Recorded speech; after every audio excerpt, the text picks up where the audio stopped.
Life has been good to me this time around. Things were bound to change when it was found. Sugar never tasted sweeter on my lips. My heart is now intact, and I can find no rest.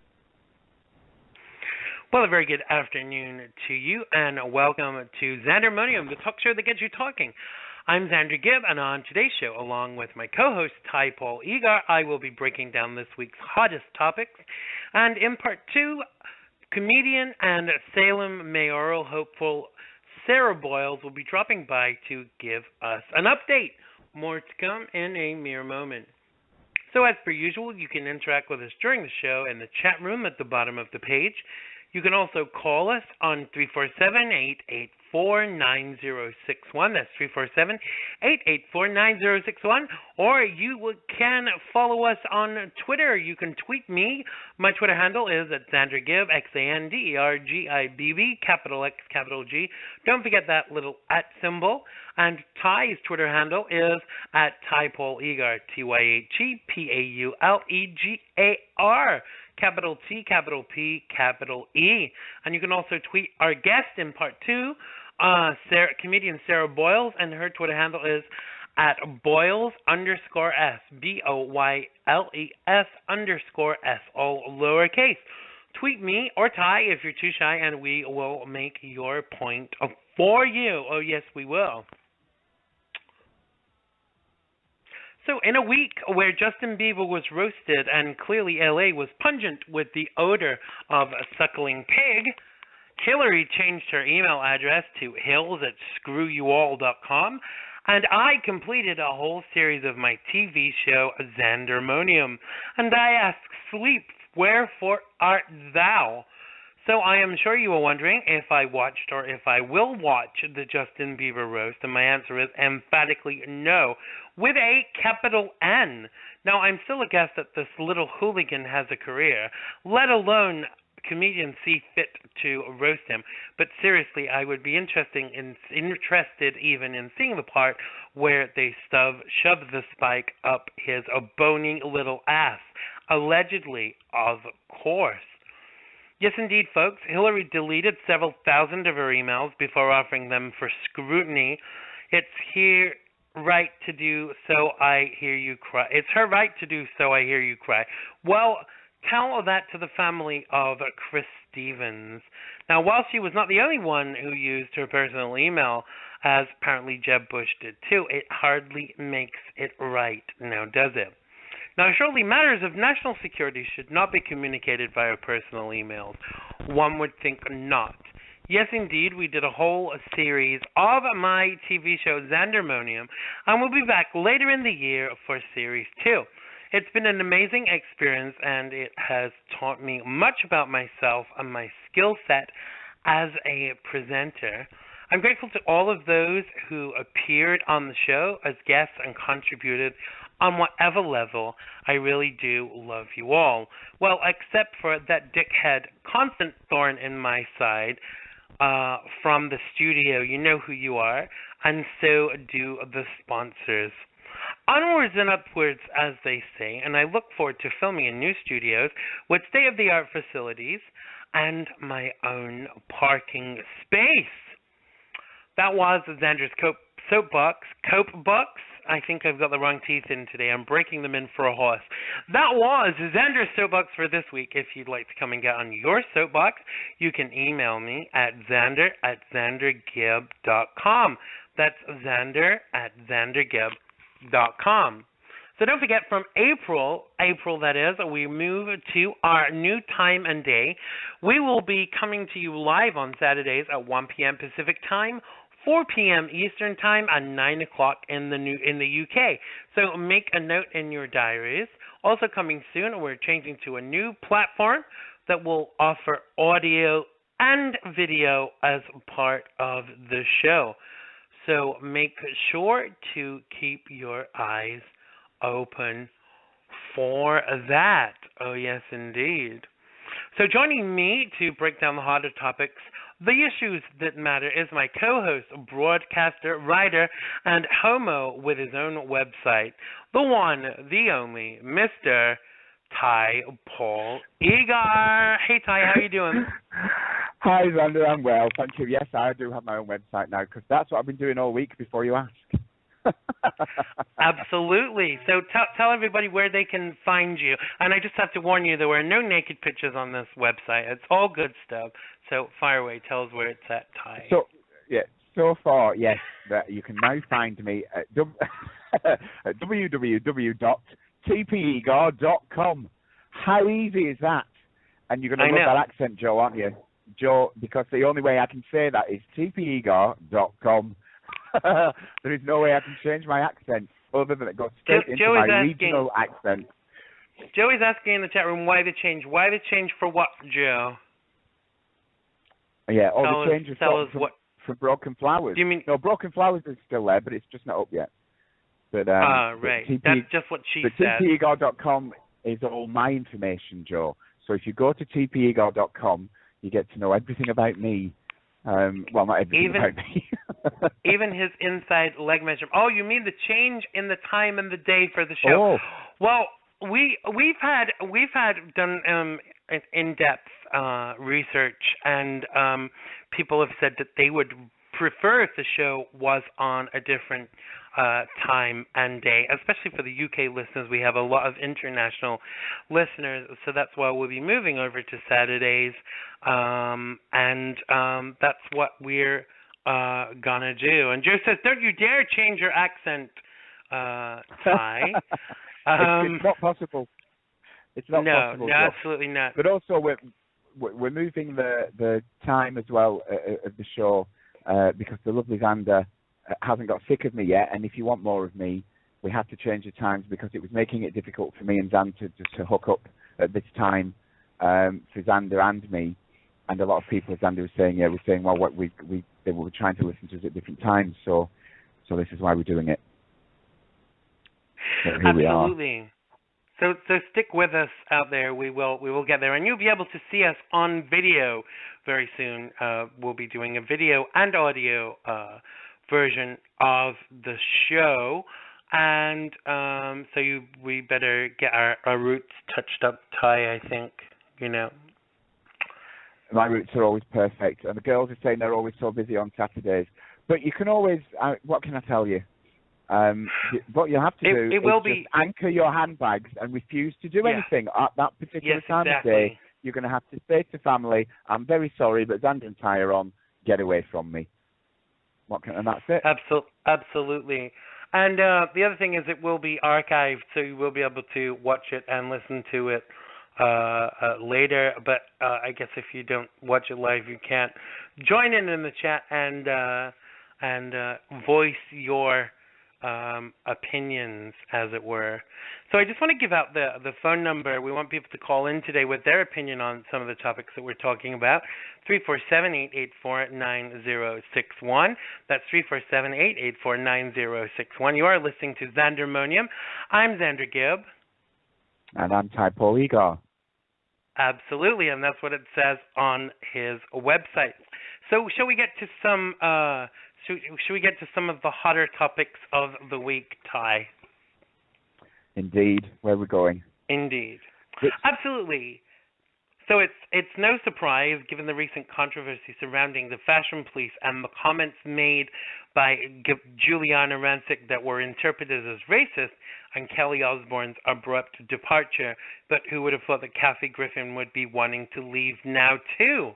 Now, the brass at Fashion Police are now claiming that Kathy was about to get fired before she quit the show, but Kathy says it's all BS and that she wanted to quit from very early on in the series. Now, apparently, she pitched an idea called Horse Score. However, the idea was rejected because apparently it was too mean. Now, Kathy retorted, name-calling and alliteration with no comedic content is simply the lowest hanging fruit. She then made Fashion Police sound old school and tired. She was told that she could do her brand of comedy, but when push came to shove, they wanted the same old crap. Kathy says she threatened to quit at least 3 times, but producers kept making empty promises. Is this the end of Fashion Police, and do we really care, Ty? Well, my answer's easy. No, I don't care. Because do we not see? I mean, I don't. I'm guilty again. I should lie about these things, shouldn't I? But I'm not a very good liar. I watched it occasionally, but over here, it's on a different channel here. You have to go to a specific channel called E here. It's a cable channel. Wait. But I don't particularly like some of these people, to be perfectly honest. And I don't really care what they have to say. And as Kathy's saying as well, since Joan's gone, I mean, there's nobody going to fill her boots anyway. No. But I think it's time for something new anyway. Who cares about a bunch of bitches stood in a line slagging off a bunch of other bitches? Because let's face it, that could be. If you put them all, Yep. if you put them all in a room together with a razor blade, you know, you could come back an hour later and see who was left standing. And you know, who cares? You could have just been describing any gay bar on a Saturday night, basically, couldn't you? I mean, and you know, the other side of the coin with this is that, you know, obviously Joan Rivers' shoes were very big to fill, and I think once she'd gone, that show was done. And I think the daughter, who is the producer, owner of the franchise, all of this stuff, I think she wanted to kind of like try and revive it. But I don't think that was happening. Now, as much as I love Kathy Griffin, once you take Kelly Osbourne out of the equation, you know, that's kind of it for me. I mean, I don't watch the show, but if it's on, I'll watch it. But I do, however, I want to talk a little bit about this racism thing. We talked about it a few weeks ago, because basically what Giuliana Rancic had said was the girl looked like she smoked weed, like she smelled of marijuana and something else, and it was interpreted as racist. Now, apparently, that was scripted for her to say by the producers, and she did kick up a fuss about saying it, but however, she did still say it. But if I, you know, when we have planning meetings for our show, if I told you to say something like that, you would flat out refuse to do the show, wouldn't you? Let's face it. Well, absolutely, of course. Why would anybody say something? I mean, the first thing you would challenge, isn't it? So, hang on a minute, this is racist, or this is homophobic, or this is sexist, or this is whatever. Absolutely. So she's no excuse. I mean, obviously, I've not seen the show. I've not heard what she said. But I mean, unless she's a moron, if she thought it was racist, then she should have refused to say it. And exactly. And also, should she not have refused to say it, she should have spoken up against the show and said, hang on a minute, they're scripting things here that are clearly racist to try and get their viewing figures up, which is disgraceful. Exactly. So on on many levels, she should have been speaking out. And if she's stupid enough to stand there and now have people believe that they are stupid enough to believe what she's saying, that's just offensive on every level, really, isn't it? I mean, it doesn't doesn't stop. It's just the offence that keeps on offending. Absolutely. Just to confirm some of the things that are being said in the chat room, yes, Kathy, Kelly's issue was because the girl that this was said about, that she looked like she should smell of patchouli and marijuana. Thanks, Joe, for reminding me of the patchouli bit. Was a good friend of Kelly's, and so Kelly resigned over it. But I think Kelly was looking for an excuse to go anyway, because I think the show had really had it, and they were trying to like resuscitate this dead dog, and it wasn't working, you know. Yeah, well, I mean, I like Kelly Osbourne as well, I have to say. I've always looked she's, you know, like mother, like daughter. She's very outspoken. I love that in her. As far as patchouli oil, I mean, patchouli oil, well, it's an essential oil, isn't it? But you would associate that with hippies, surely, rather than racism. So I don't know exactly the connection. But I mean, certainly I would not, if somebody said, oh, he smelled of patchouli oil, I would not equate that with racism. Although I would, I suppose, it's a bit of an onus on hippie. You would be then making some kind of potentially derogatory term, I suppose. If you said, right. oh, I'd associate that with hippies and dope smoking. But yeah, patchouli, speaking as a holistic therapist, patchouli it's a very effective essential oil, folks. If you're listening, it's quite good for acne. But anyway, so I don't get it. But yeah, but I would have thought, though, if Kelly Osbourne wanted out, she'd have just said, screw you off. Really? Yeah. But it all sounds a bit childish, to be honest. It all sounds a bit pathetic. I think it escalated too far. I didn't personally feel that what Juliana Rancic was saying. Juliana Rancic even. I didn't kind of take it as racist, but I can see how it could possibly have been twisted that way. But the girl she said about was black, and the reason she said it was because the girl had dreads. Now, I didn't personally think it was that offensive, but the girl took an offense to it. And, some people have suggested that that the reason the girl made a big deal out of it was because she wanted to make more of a name for herself and have her name out there, which is a possibility. But I think the decent thing to do after Joan died would have been for Melissa Rivers to say, okay, let's call it a day with Fashion Police and we'll find something else to produce, because it wasn't Fashion Police without Joan. Joan could have got away with saying that. I mean, I think they probably would have even turned a blind eye to Joan Rivers saying the N-word. Joan had this way of saying things where people didn't get too offended because it was funny and everybody laughed. And with the greatest of respect to Kathy Griffin, I really don't feel that Kathy is in the same echelon as Joan Rivers quite yet, Well, I think, I take what you're saying. I don't think Joan would have got away with the N-word, but I don't think it would have occurred to Joan for 1 second to even go near that word. No. But Kathy, I think Kathy Griffin has always been, I like her very much, and I think she always has stood in her own right of being a very outspoken comedian and actor. But she's not in the same vein as Joan. But I think it would be a huge mistake for anybody now to suddenly try and rush and fill Joan Rivers' shoes anyway.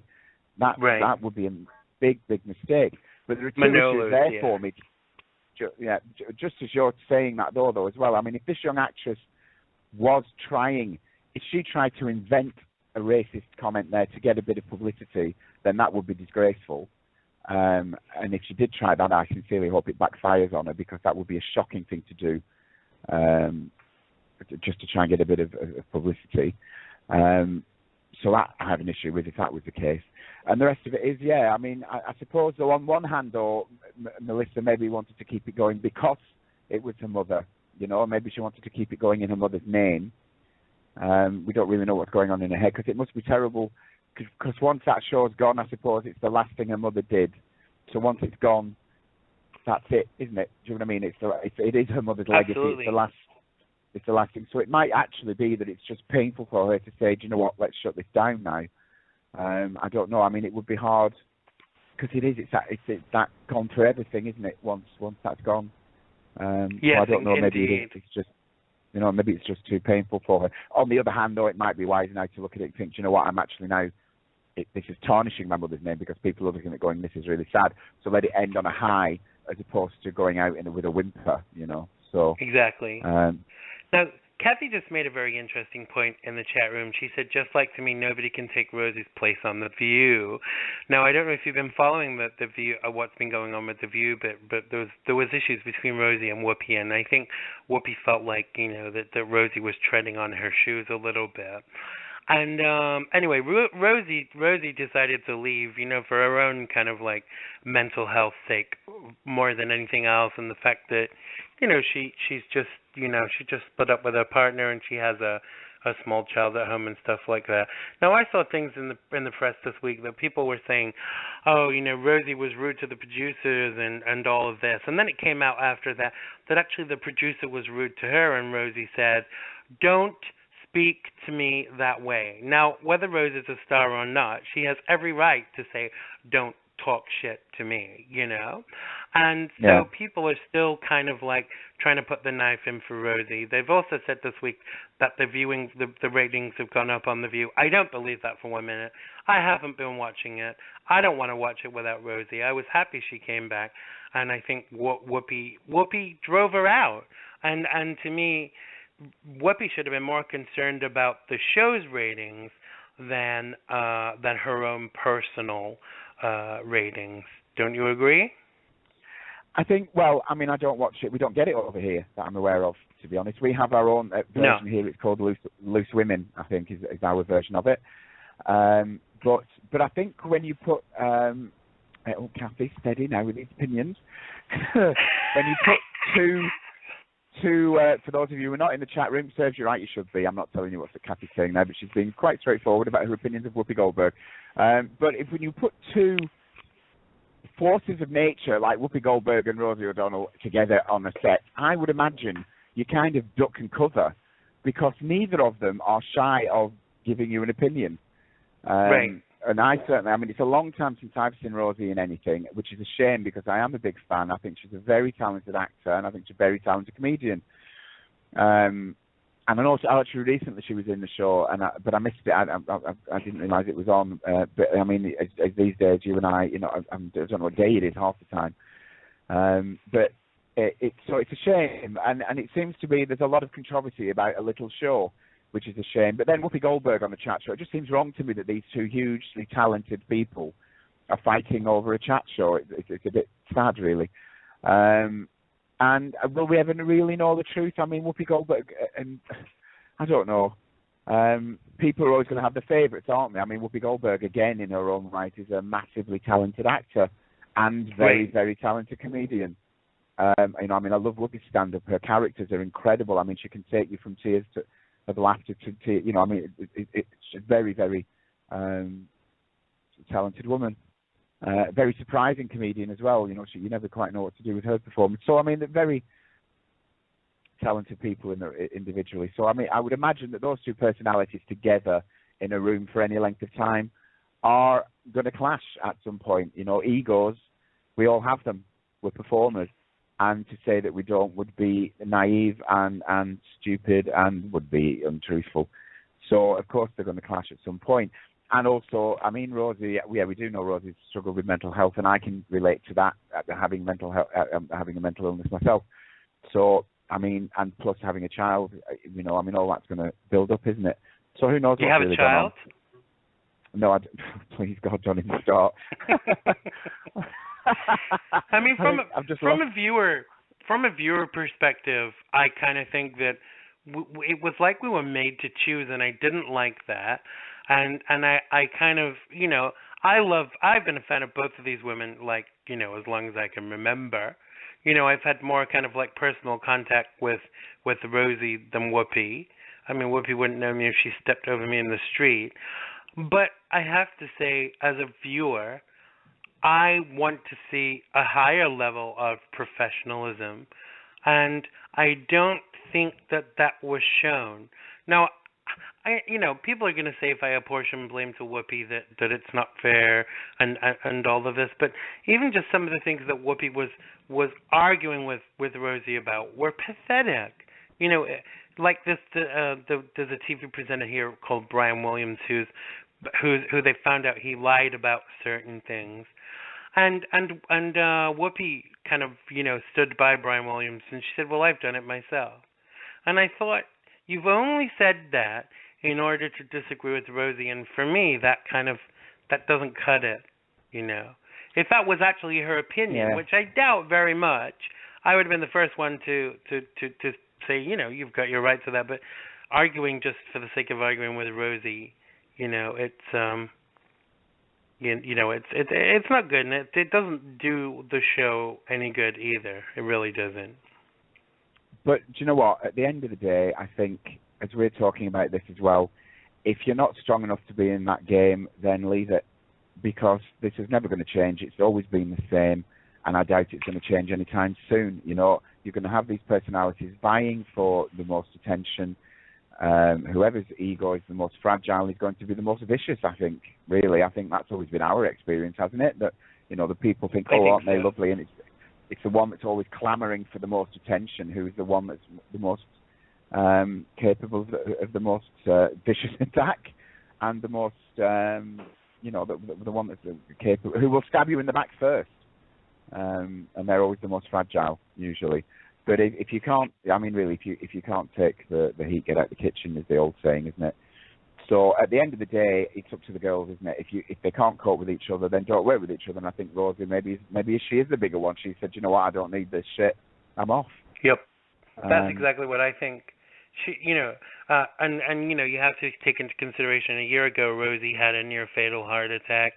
she does suffer with stress, and she openly admits that she suffers with stress, and she's put herself first. And you know what? I'm actually very proud that she did that. I think she needs her own show. People are saying this in the chat room too, and I think that it would be better for her to have her own show than it is to be sharing the limelight with someone like Whoopi. Yeah, well, I think at the end of the day, that's the decision she's made, isn't it? And good luck to her, whatever she does. I'm a big fan. I like her very much, and whatever the decision she's made, I hope it works for her in spades. Me too. Absolutely. Good luck to Rosie. Absolutely. With her future career. So, Ty, I believe you have a story for us. I do, yeah.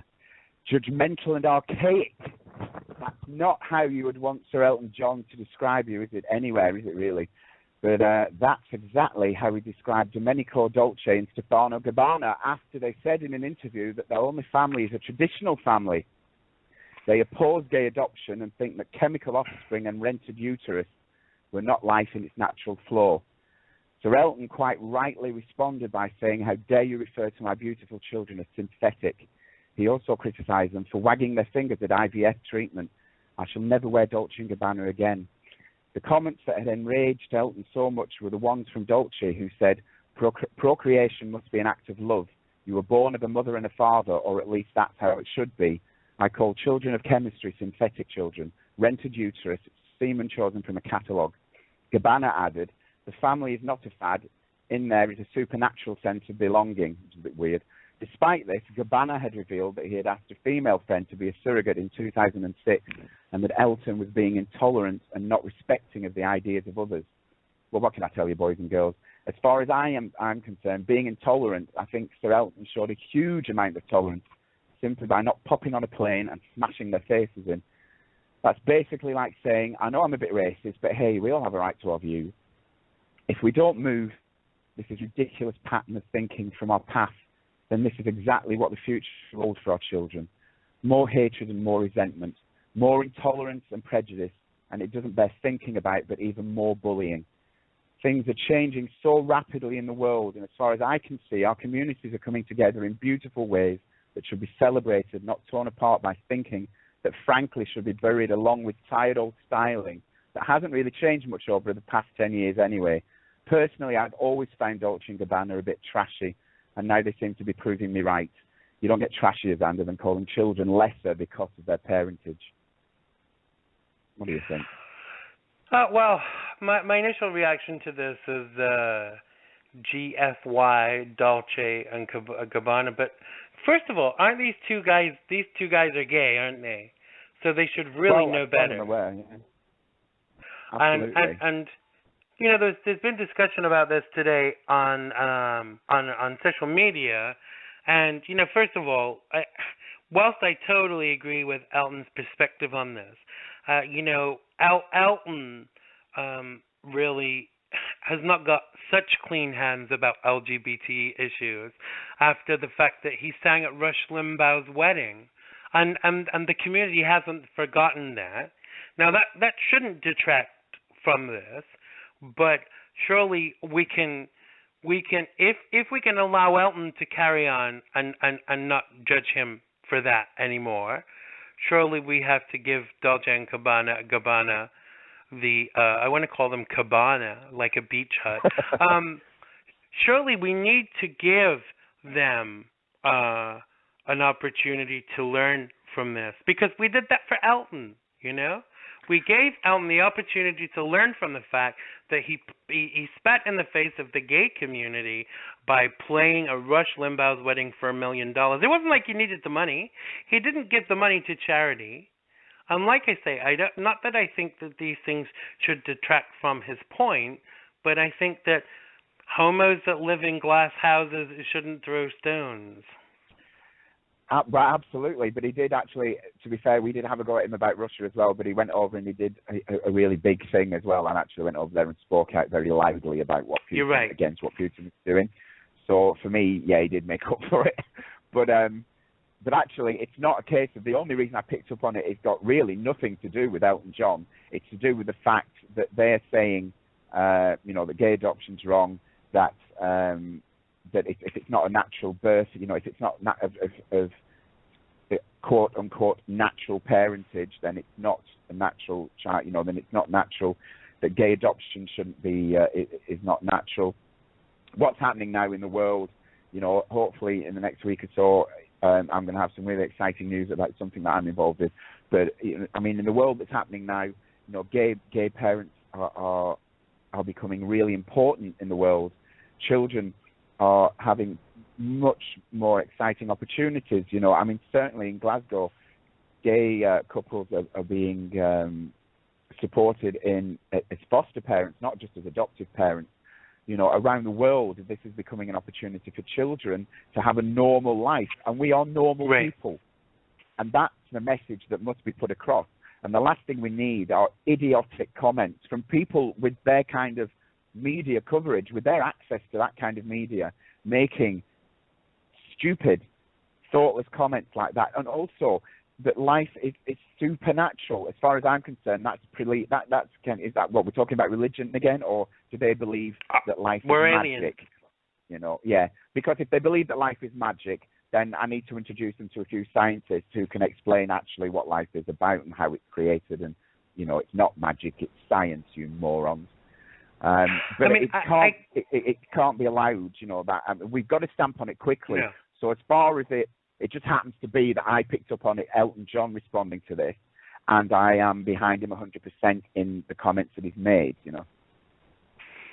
I don't disagree with you. I totally agree with you, in fact. But I just I wanted to throw that into the mix because I think that as he expected a chance to be redeemed, for want of a better word, then surely these two silly fags, I can say facts because I'm gay. These two silly fags need to be educated too. What? I'm so sorry. I said no, we can't. But I'm laughing, by the way, everybody. I'm not laughing at Xander. I'm just laughing. Kathy and Joe are on a roll, by the way, tonight in the chat room. We should be on stage together. Kathy's just said, "Who the hell doesn't want a kid to be loved and have a parent?" George's response was Florida. Yeah, but anyway, but you have to remember, this is the state that kind of. This is the state that's responsible for Jodi Arias and that other idiot that shot the unarmed black kid. What's his name? Florida as a state with regards to laws are really archaic and second to none. You can shoot an unarmed black kid there if you think you might. If you can actually turn around and say you feel threatened. What's that guy's name? The guy that shot the black kid in Florida. Trayvon Martin was the guy that was killed. Yeah, and Casey Anthony is in Florida too. I think Florida needs a total judicial review. I mean, the laws in Florida are obvious. They're obviously all smoking so much crack down there that that and the sun is really affecting their judgment, I'm sure. There you go. That's my opinion on Florida. That's right, Joe Zimmerman. Zim the Crim. Did we lose your tie?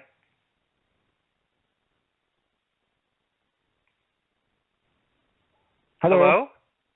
Hi. Hello. You were muted. What happened?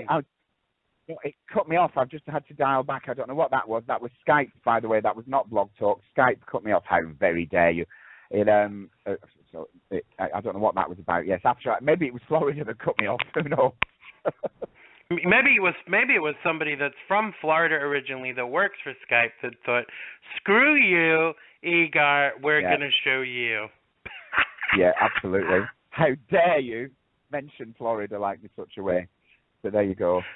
I may well steal those lines, girls, by the way, because I thought that was very funny. One of the biggest things that really is a bugbear for me is when gay people who are influential in the media come out with crap like this.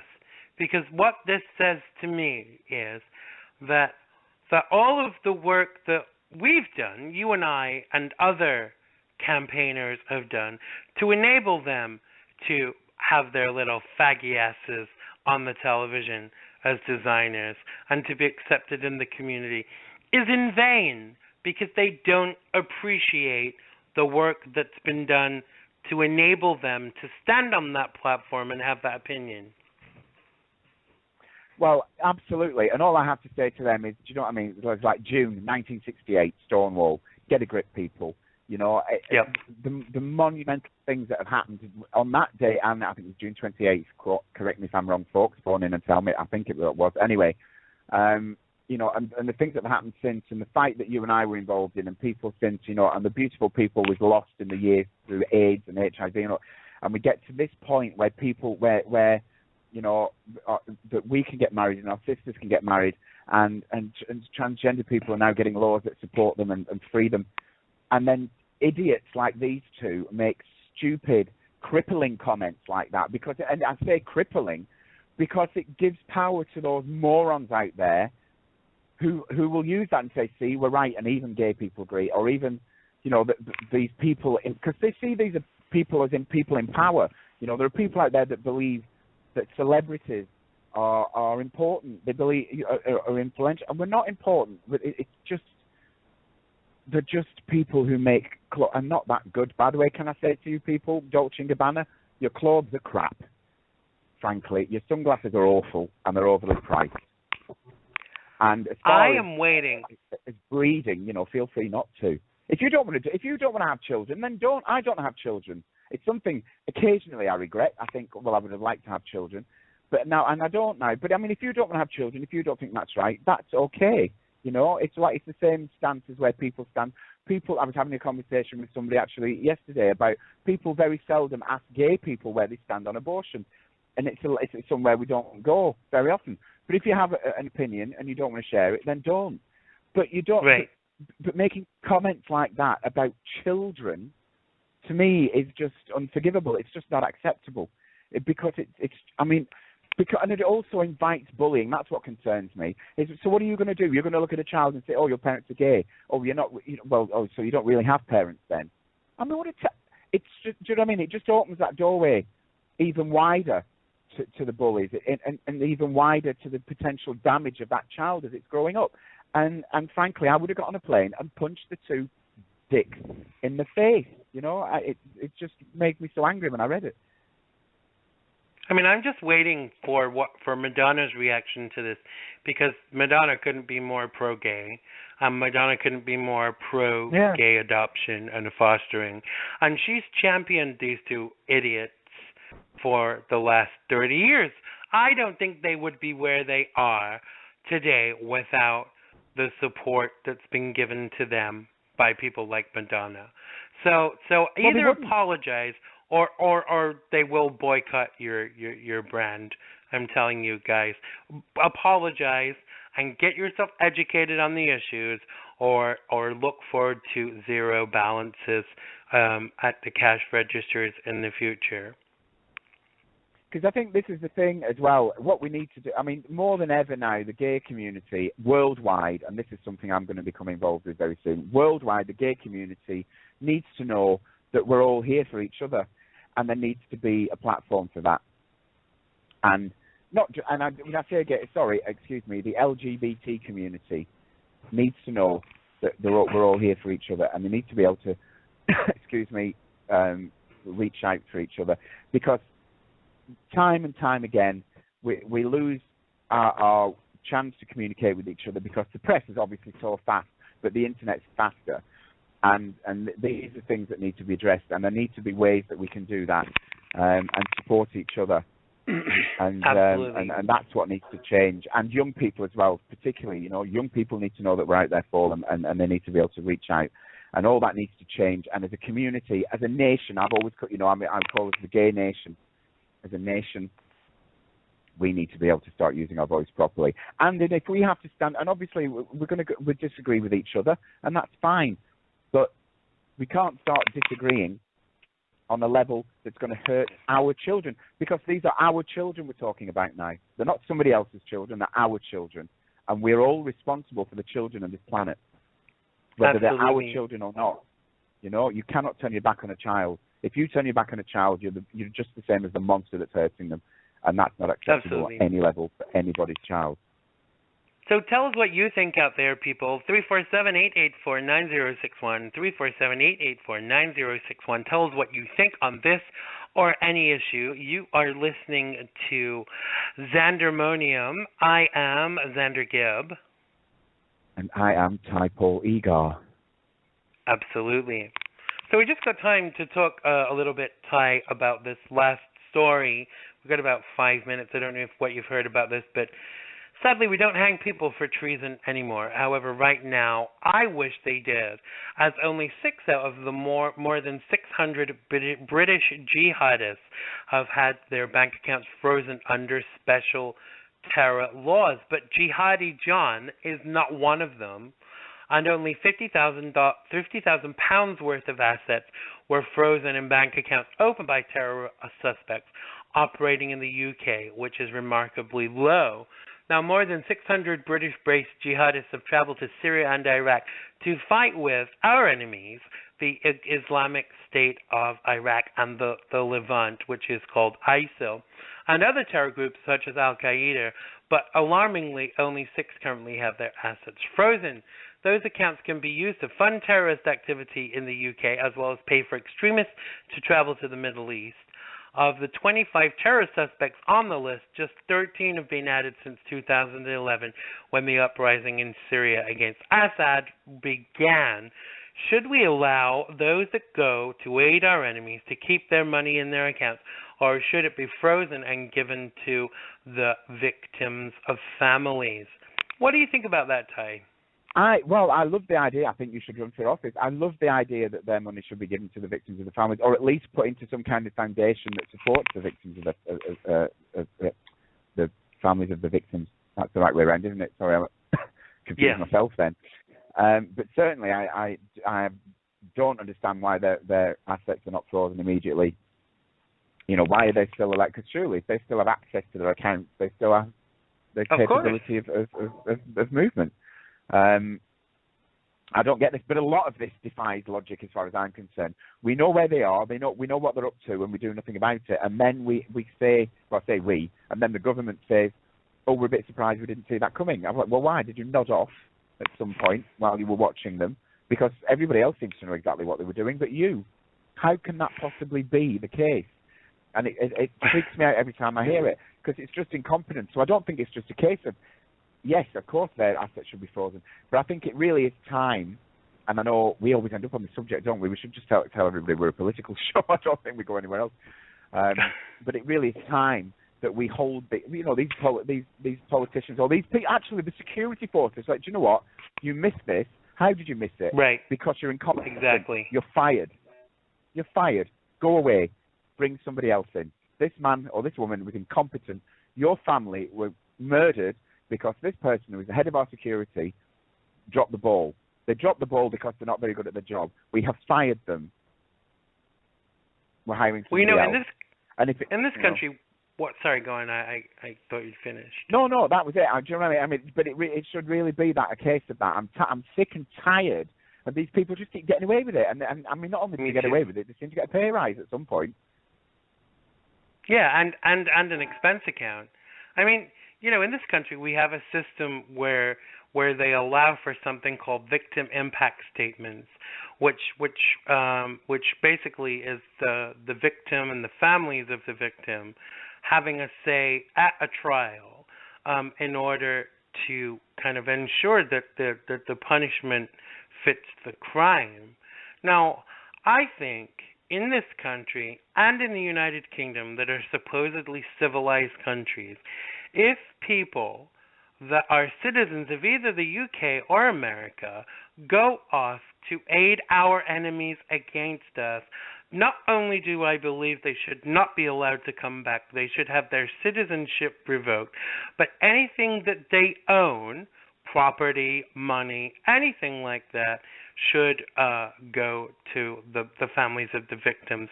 I mean, that guy, Jihadi John, has no qualms about standing there with his London accent and cutting people's heads off and saying Allah Akbar. If he's ever allowed back into England or ever tries to come into America, I hope they arrest him and keep him locked up and charge him with the murders of those people that we've seen him murder on video. This is not an acceptable way to behave as an individual, and the relevant countries need to respond to it.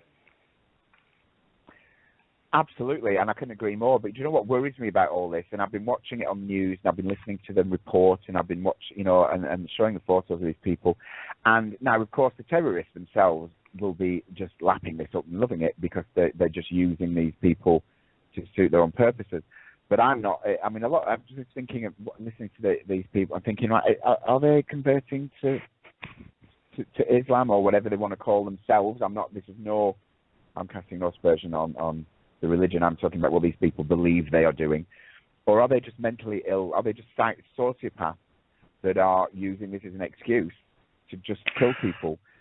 Very possibly. Because do you know what I mean? Because it would still serve the terrorist point. They would still love it because at the end of the day, they don't want to kill themselves. I mean, it's very rare. You don't see them. It's actually other people they have converted that they send out as suicide bombers or whatever. They don't actually do it themselves because they're the cowards.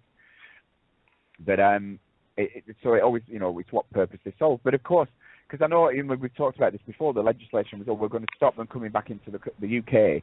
We're going to stop them coming back into the country for 2 years. And I'm like, well, why 2 years? Why ever?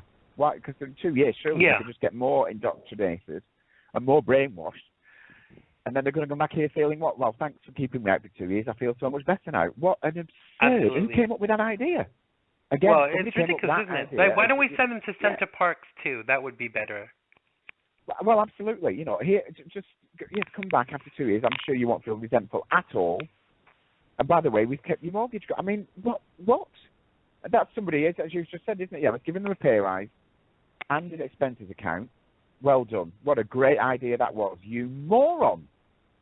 It's just absurd. It just beggars belief. No, you're fired. Who came up with that idea? You're fired. Don't bother unpacking. Just leave.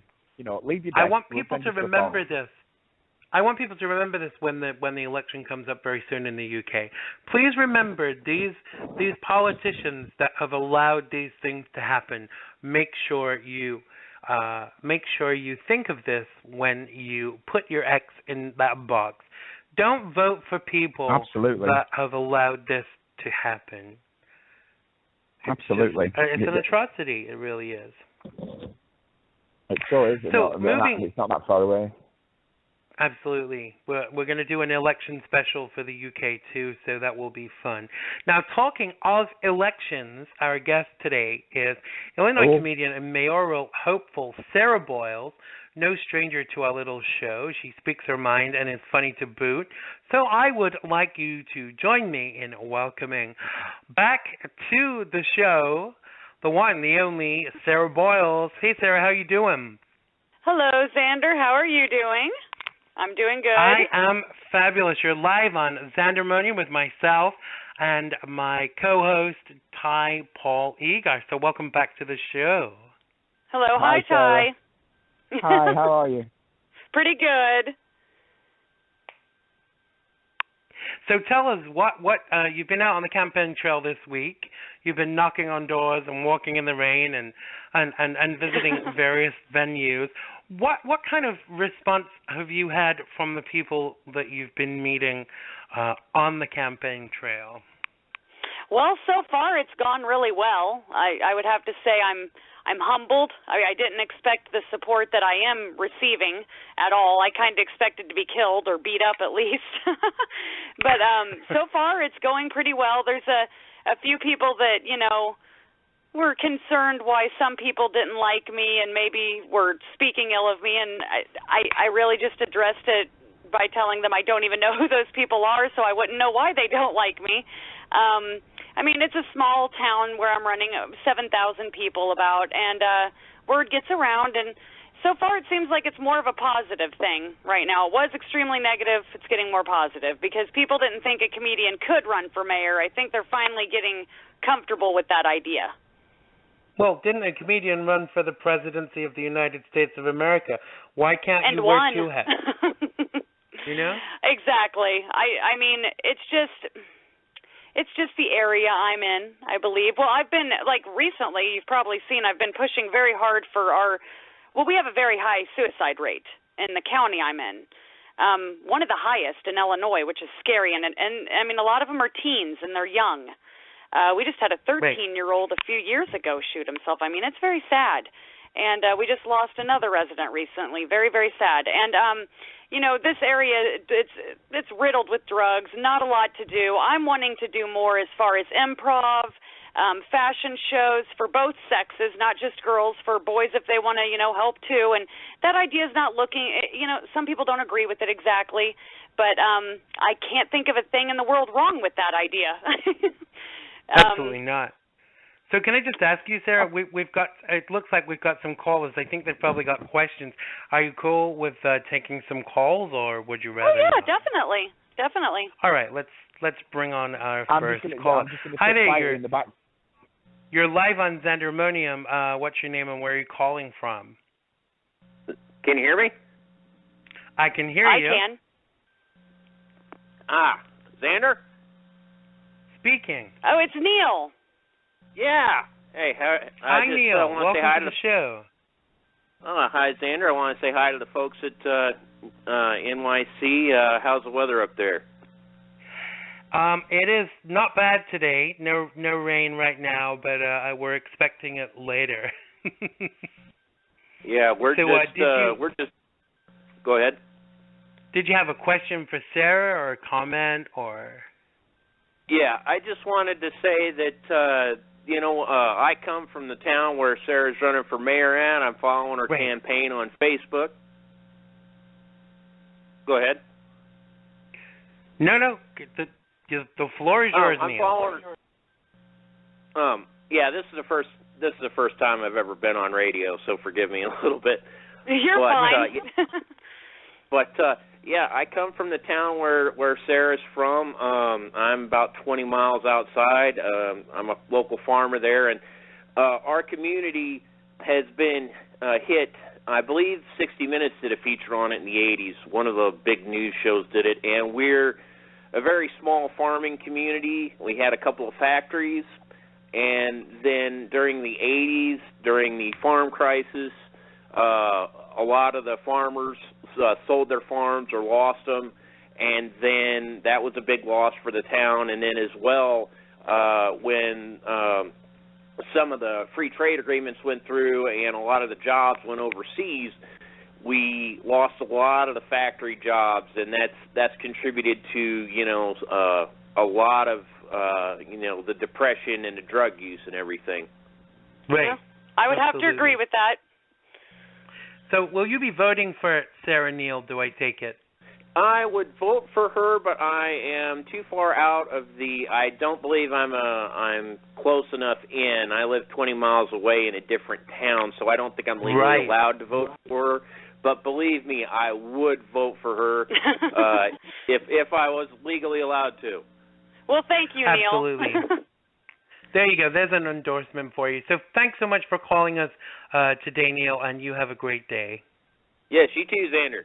Good luck, Sarah. You'll Absolutely. do great on this show, I promise. All right, Thanks, bye there. Neil. You're welcome. So that's one possible voter if he lived closer. Yeah, but he's absolutely right about the drugs, how everything, this town's dying. I mean, it's sad to say. I love the town I'm from, but it is dying. I mean, we have so little here to offer, and all I'm trying to do is make it if you look at our census, I mean, people leave almost as soon as they graduate. I'd like to make it to where we can have things for people to actually do, and people, not only that, we need jobs. We need, to wake up our economy a little bit here. So how is it, Sarah? Sorry, I'm just in the background here, and I don't mean to put you on the spot because I'm literally just staying on the show to say hi and what is it that you're? So how are you going to bring changes to it? Sorry, what is it you want to do to bring the changes in? Well, I thank you, Ty. What I'd like to do is make Salem more of a community that works together. We kind of have I don't want to say a tier system here, but you have your very rich, which is in Salem. It's not exactly very rich, but they're the richest we have around here. And then you have the people that struggle day to day to live. Well, what I'd like to do is pull forces together. Everybody come to city council meetings. Let's talk about what we can do to our downtown to make parking better. We have no parking. We just got 12 new stores in downtown Salem. Nobody's shopping there hardly. And if they would, that would help our revenue a lot.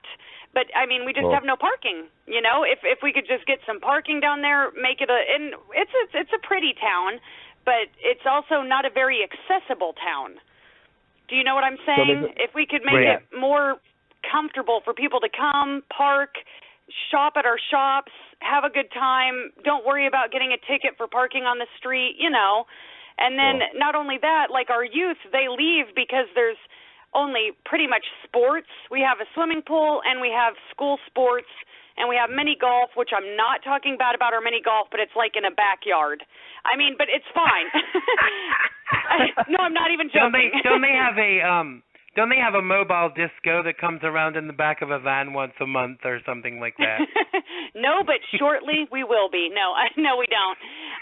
But what I'm saying is, you know, there's a few things that could change. Not every kid likes sports. As you know, Xander, you and I both, you know I have a bullied son, and you've helped mentor him in the past and given him his self-esteem. And, you know, it's gotten a little better for him at school. And, well, ever since several years ago when he started getting bullied, I started mentoring kids, and I have them from age 5 to 18 now. And I talk to, you know, vets with PTSD that are in their 30s, 40s, 50s, 60s. All these people just want something to do. That's all they want. And if you don't like swimming and you don't like mini golf, that's a very small course, and you don't like, you know, just the typical things we have, then you're screwed here, kind of. We do have a theater that the city owns. Now, we gave a committee the power over it because the city pays all the bills, but we just don't want to upkeep it very much, but we pay the bills and everything. And, you know, they have their own little plays like Steel Magnolias and a few that kids can do. The high school does 3, but that's it. That's all they have a year. I'm looking for something once a month for, like, you know, maybe a video game club, and then, you know, each week do something different, the fashion show, a craft fair, something for everybody to do. So the theater's underutilized, basically.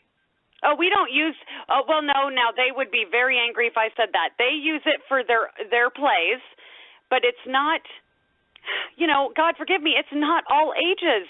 That's all it's more directed towards people my age. So the issue is, really, from what I'm getting, and obviously correct me here, because for people who are listening in Salem, by the way, I'm Thai, I'm part of the host, I live in Scotland, in the UK, okay? So forgive me if I get anything wrong here. But what I'm hearing from Sarah Salem is what she's saying is you all need to listen to her and sit down and communicate with each other to make this place a really great place for people, not just to live in, but to visit and want to come back to. Because you're right, well, yes, a community can only thrive on that kind of flow, isn't it? It needs to flow.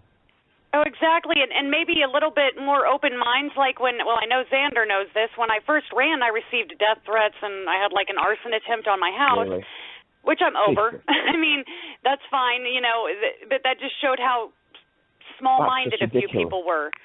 Absolutely. And it was because I did some modeling, and they wanted to use it against me, and, you know, they acted like, you know, it just shouldn't be that way. And that's how I feel like some of the kids are treated around here. Like, oh, I don't like sports. I don't like, you know, playing golf in a backyard. What am I going to do?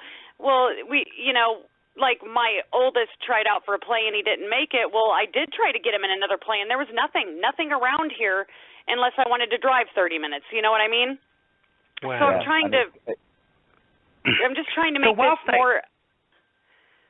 Go ahead. Sorry? I'm sorry. I was just going to say, so whilst I don't want to kind of like dwell on the negative, I know you've had a negative response, and I don't want you to name names. I know we joked about that on Facebook, but I want to know what you believe is behind this negativity you're receiving, because all of the things that are part of your manifesto that I've read or discussed with you are all positive things that are going to bring good and positive change to the area. So why do you think there are some people that are still giving you shit, basically, for want of a better word? No, that's a perfect word. I think, to be honest, I believe, now this I've been trying to check on, I'm the youngest to run. I know for sure if I were to win, I'd be the first female mayor that Salem ever had. And I'm also, I'm not in with the old money, if you know what I mean. Like, right. I don't have any ties in political groups in this area, so I'm not sure people know what to think of me because I'm not a liar and I'm not wanting to line my own pockets. And you know, the people we elect have names that we recognize that have been in politics for a long time. Well, I haven't. I'm just here to help, and I think it's hard for them to understand that. I do know that the people that have started, it's only like maybe 10 or less people, but they try to spread the hate by just going nuts and making up lies, and none of them have met me. And that's why I've started going door to door, business to business, and you know, I ran into one of the women that really hated me, that threatened to beat me up, and when I met her, she was nothing but nice. It's just, you know, people need to chill out a little bit. Don't think I'm in this for any bad reasons. You know, they say, well, she's a comedian, so she'll make Salem a joke. No, I'll make Salem fun. There's a big difference, you know? Absolutely. Absolutely. Yeah. You can tell jokes and not be a joke. I've been heartened by the level of, because obviously we're friends aside of this show, and we're friends on Facebook and stuff too. And I'm quite heartened by the fact that even though you've had like negative responses, I see every single day there are people out there that are supportive of you, that are positive towards you, and they're kind of going to vote for you. Now, do you find that those people that are being positive towards you, do you find that they kind of intervene with this negativity? Do they respond to that on your behalf? Yes, and I have been ridiculed for that. And I can't control what other people do at all. I can't, you know, tell them, now don't stick up for me. I have asked them to, but then I realized, you know, this is all about open-mindedness. If they want to speak, they can speak, just like the people that want to say, well, you know, what are your credentials? And it's like, well, I have a pulse and I live in Salem. That's all I really need to be mayor, you know? Right. And I'm over 18. And then, you know, like, well, why do you think you can do an improv class? Well, I did stand up for years. I mean, I'm not bragging. It's just that's, you know, they want to question a lot of what it is instead of questioning me in a negative way. Let's think, hey, how can we all work together and do this? And yes, I do have strong followers, and I love them. And if anything, I can say they seem to be thinking on the same level I am. Let's see what we can do to change Salem. We don't want it to be a retirement town, and it is turning into that. Because your audience will find you. Those that support you will find you. And you've told me that for a while, and that helped. I've been very confused by this, Sarah. I'm perhaps, you know, we can talk a little about this. I don't know if it's, you know, no disrespect to the people of Salem. You know, I've had lots of great responses from people that live there, you know, when you've been on the show and you know, they follow me, et cetera, et cetera. But why is there this small town mentality about the fact that you, Sarah Boyles, can't be a mother and be a model and be a comedian and run for mayor? Why can you only fit into one space? I don't know. I wish that one of you two could tell me that. I really don't know. I've never thought like that. You know, what do you think?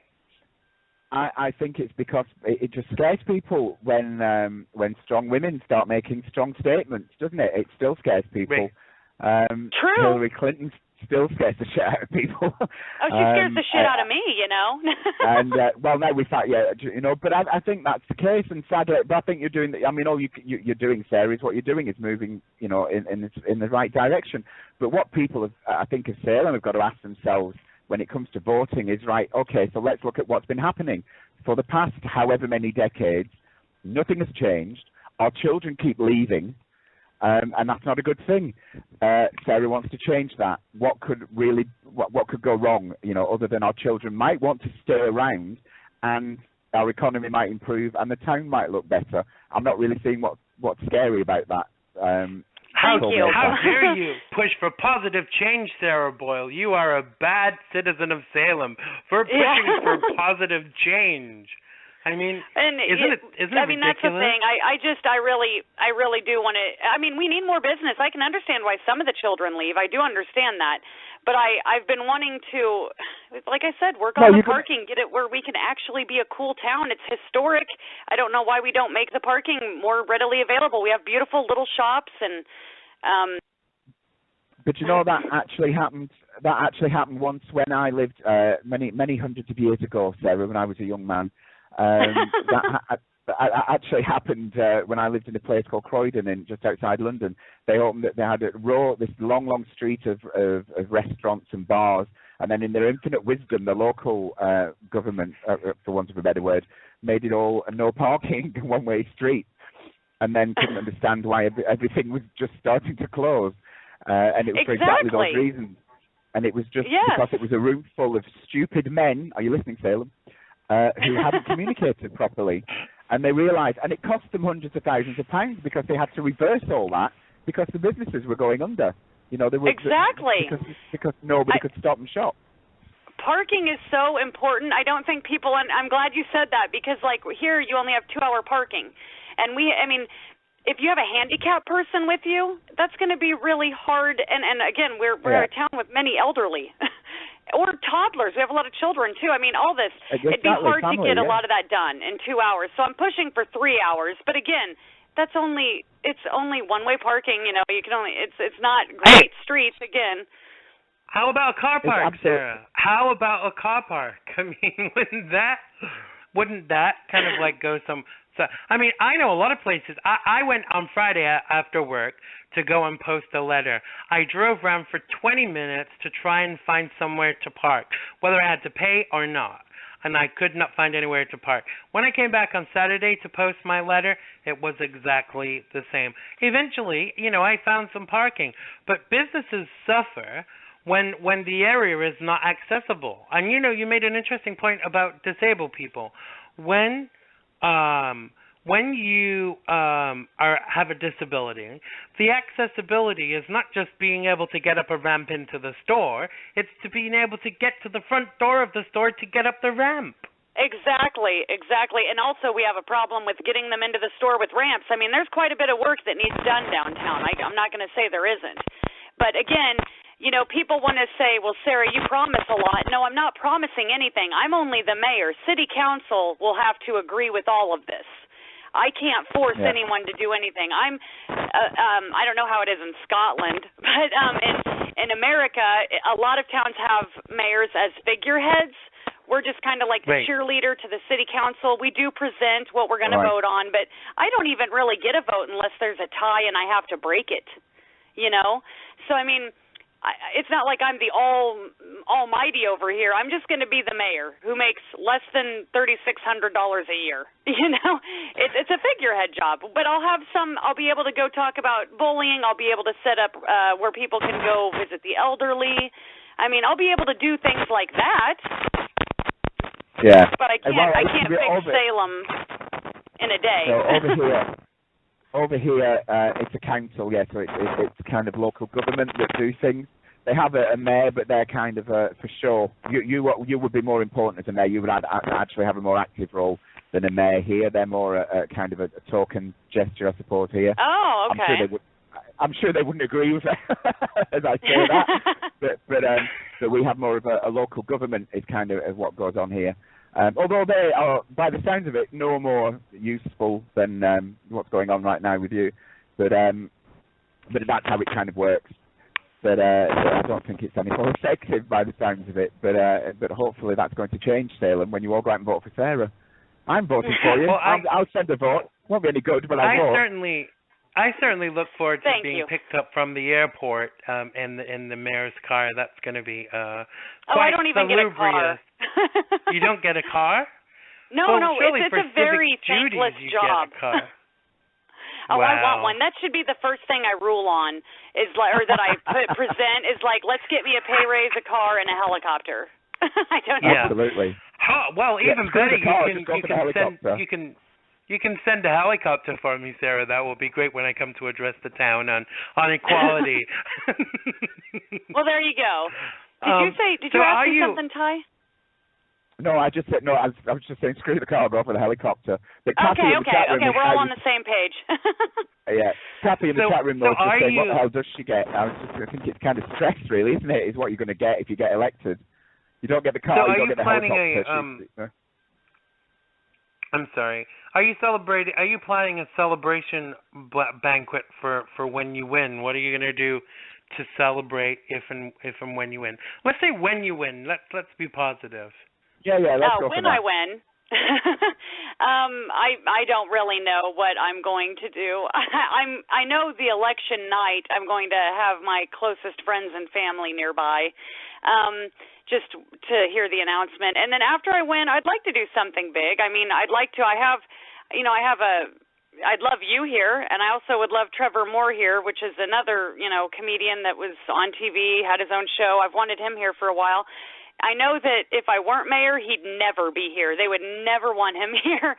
But his demographic is 18-year-olds to 30-year-olds. So, I mean, it's not very right. We don't do a lot for them here unless it's at the theater and it's a play. Well, I think it'd be great to get some comedy acts in here and, different musical acts, things like that. Just because, if you have a bed in the head, which is what they call it, if you have people traveling outside of Salem to come stay at our hotels, logically that makes us money. I mean, that's, I have great ideas. It's just I have to get people to loosen up a little bit. I mean, I'm not trying to brag on myself. I hate sounding braggy, but I've had to just deal with so much for the last 6 months. But Sarah, you're not right. There's a difference between you telling people, giving people your ideas and telling them the opportunities and potential that you could bring to the time and bragging. That's not bragging. You know what I mean? Good. So take that opportunity now to tell people, as you have been doing. I mean, there's no point going door to door and then, you're not bragging. It's people need to know what your ideas are and how you could possibly implement people them. Need to think more like you. I wish more people with your thought process lived around here. I mean, there is great people here, don't get me wrong. I ran into a really elderly couple that had seen pictures of me when I was doing I had a lingerie shoot, and I did some pictures at home getting ready for it, just like I did for my Marilyn Monroe shoot. I practiced at home before, and I put up a picture and I wrote register to vote on it. Well, I mean, so much shit hit so many fans. It was crazy. Really? And this older couple had seen it, and they were like, hey, are you the one that posed in that picture? And I was like, oh, God, here we go.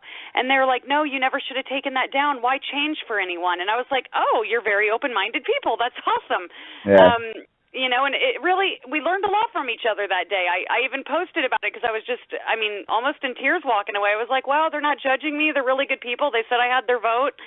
And, even some elderly people here are like, no, we want change. It's needed. We've watched it die since the 80s here, and people are sick of it. But I think that we were discussing something else earlier, and that was the point, is sometimes it comes from the direction you don't expect it to come from. True, very true. I learned that very recently. Yes. It's humbling. I mean, it's impressive, it's humbling and shocking, and it makes me definitely see that maybe I was thinking wrong or believing the negativity too much, I think there is a lot of this though, because you and I, as fellow comedians, we always joke about everything on social media, and I joked the other day about you said something on your page about one of your fellow mayoral candidates that all his posters had been He's running stolen. for city council. He's running for city council. Yes, and Nick Farley is. Nick Farley, and I joked, that was what that pile of posters were in your car, and you said, don't say that because people will believe it. So I had to come back and say, no, actually, I didn't see them in your car, Sarah, when I was driving it, because I was too drunk to see very much at all. And I went with that joke. Isn't it sad, though, Sarah, that you can't joke about these things without people taking them so darn seriously? I mean, you're preaching to the choir, yes. Is that the reflective of the locality, or do you think that's a general thing? Well, okay. I heard someone ask Bo Burnham, who's a famous comedian, what do you think of political correctness? What do you think of the crowd that demands political correctness? And he said, political correctness, the crowd itself is about 2% of people that bitch so much it's all we hear about. I really think a lot of people are cool and open-minded and mellow, but that 2% that can't get over getting insulted over every little thing, just bitch so loud and so constant, it's what we hear about a lot, you know? Right. And they are the minority, aren't they?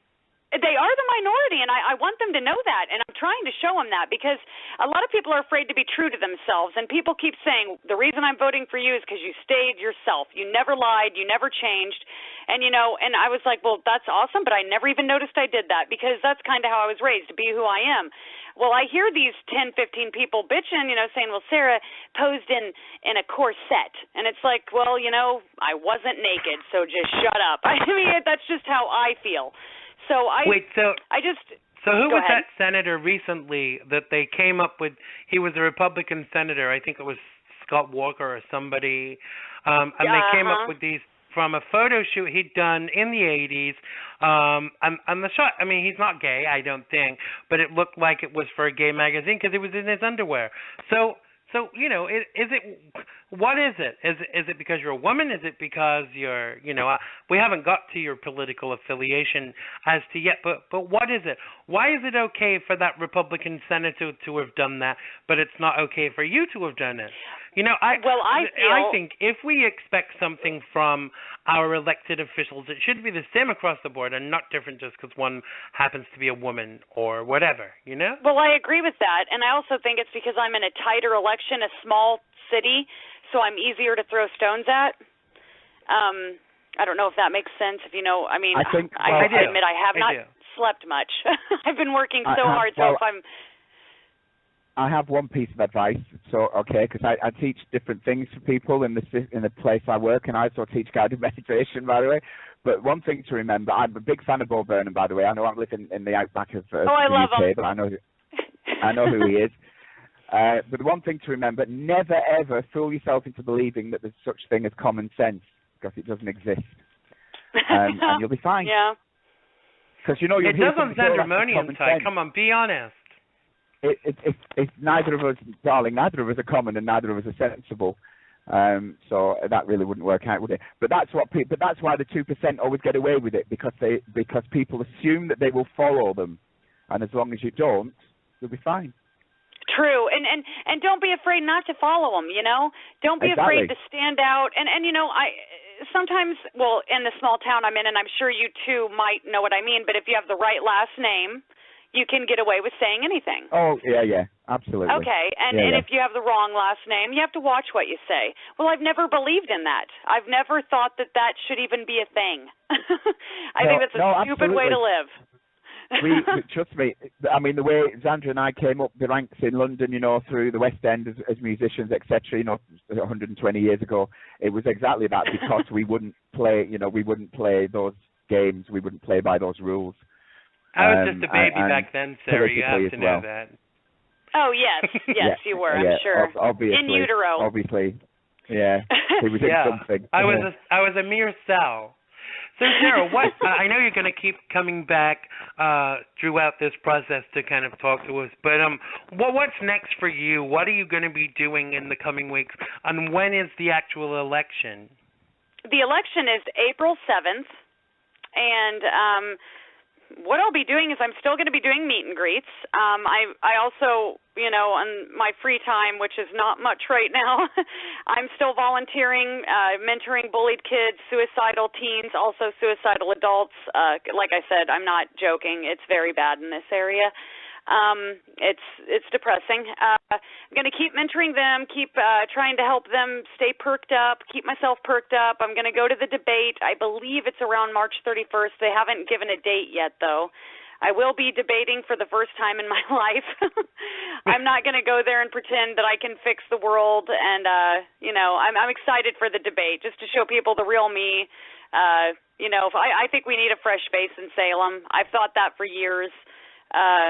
You know, I was the first to announce my mayoral run. I said, I wish it was whoever says it first gets to win, because I said it before anyone else. But it's not like that, unfortunately. So I actually have to debate these people. And, I mean, the men I'm running against, I don't know personally. I do feel I'm having to campaign a little harder than them because I'm not as known. But They haven't approached me in any negative way. I've made some funny videos saying we all have a love triangle going on with each other and stuff, and they haven't sued me yet. So, I mean, so far everything's going okay. I'm just excited to get out there, keep meeting people, showing my son who, Isaac, who is so bullied that he can do anything. He's starting to get a backbone now because he's watching me do this, and he's thinking, well, hey, if she can do that, I can do anything, and it's just all around so far it's been a positive experience. As long as I ignore the 10 negative people, which is getting so easy now, it's really been a really fun ride. I know we joked about naming them, but I think it would have been quite funny just to name the biggest protagonist. But we won't. Do you know how bad I want to, Xander? Oh, how bad I want to. I know you do. I know you do, but you have to be above their standard, don't you? That's the unfortunate thing. Because it'd be so easy to fight dirty. To say they're what? She's insane. That's all I can say. I can't worry about crazy right now. Crazy makes no sense to me. That doesn't narrow it down for us, though, Sarah, does it? Well, if anyone's watched me on Facebook, well, I know that. I can't, Xander. Come on, don't do this to me. The comedian me wants to come out and tell you, but I can't. So, see, I can separate the two. No, don't lower yourself to their level, Sarah. You're doing very well here. And being yes, I separated the two. And strong woman. Yes, absolutely. Don't let Xander lull you into this. Now, stop it, Xander. Don't lower yourself, but you know who you are, bitch, and we're coming to TP your house after the show. I pity her. To live in such a tiny little shell has to be no fun. I guess maybe if you live in it, you don't realize it. I don't know. I can't imagine pretending to be something I wasn't. I think that would be hell. But that's just me. I don't know. Maybe they think it's hell to be what you want to be. Right. But isn't it true, Sarah, that they tried to? Isn't it true that they tried to court you at the beginning of this? What do you mean? I don't. They tried to bring you into their fold when you first announced that you were running. Yes. Wow, there's still people doing that.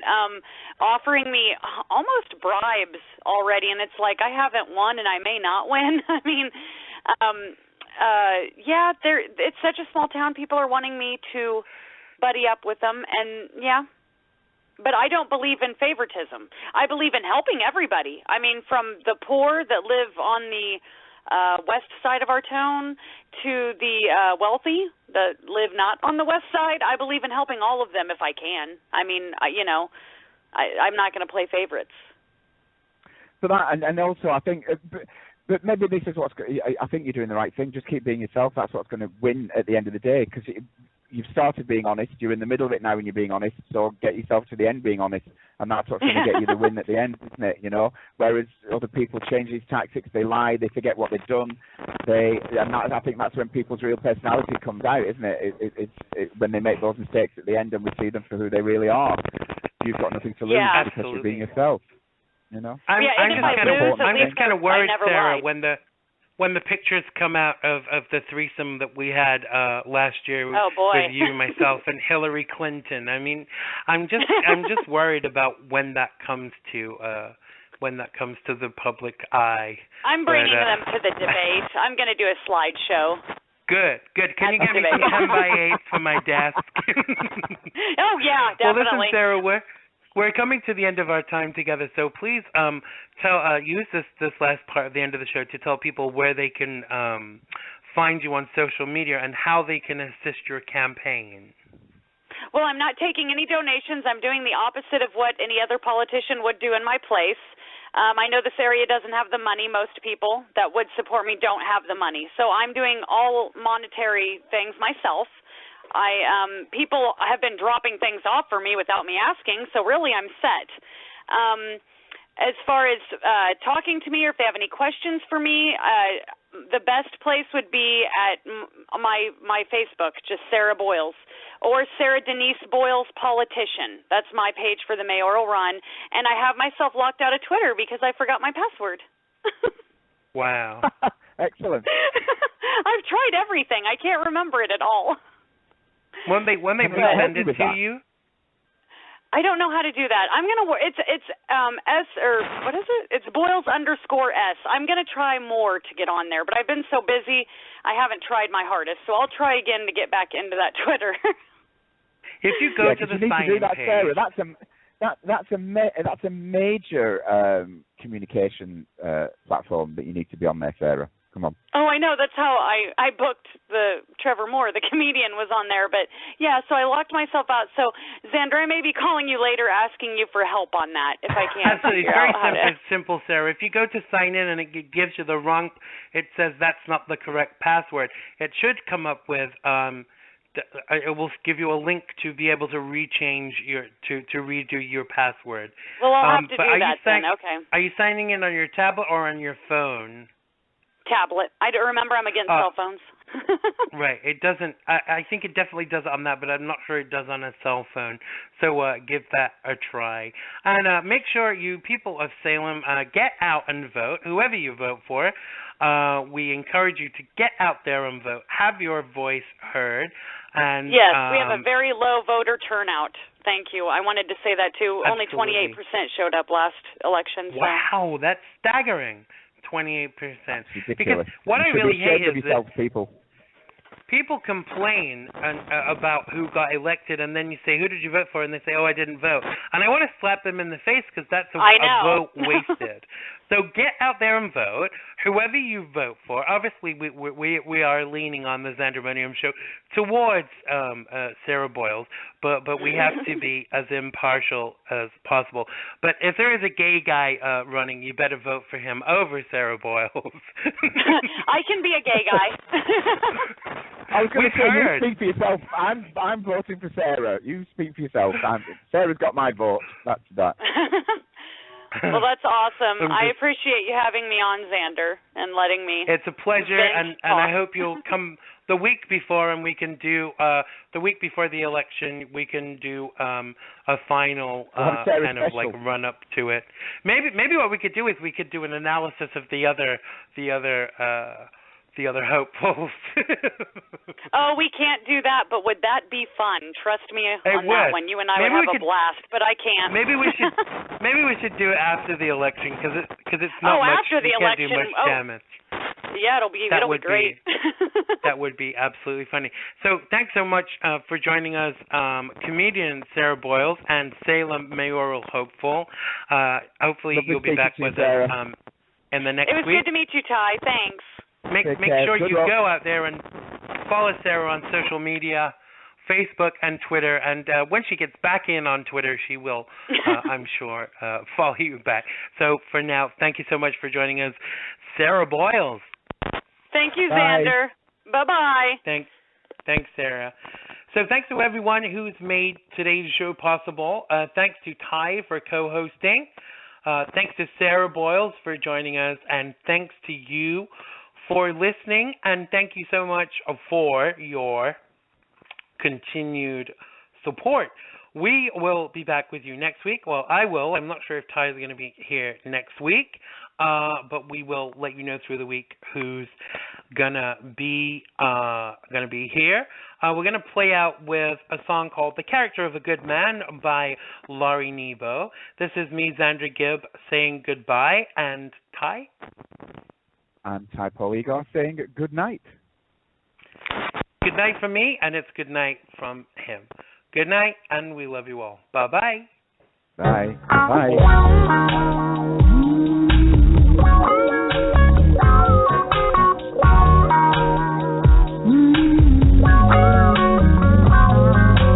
Love and affection can sometimes lead you in the wrong direction, but it's never too late, baby, to make a change, my friend. And if you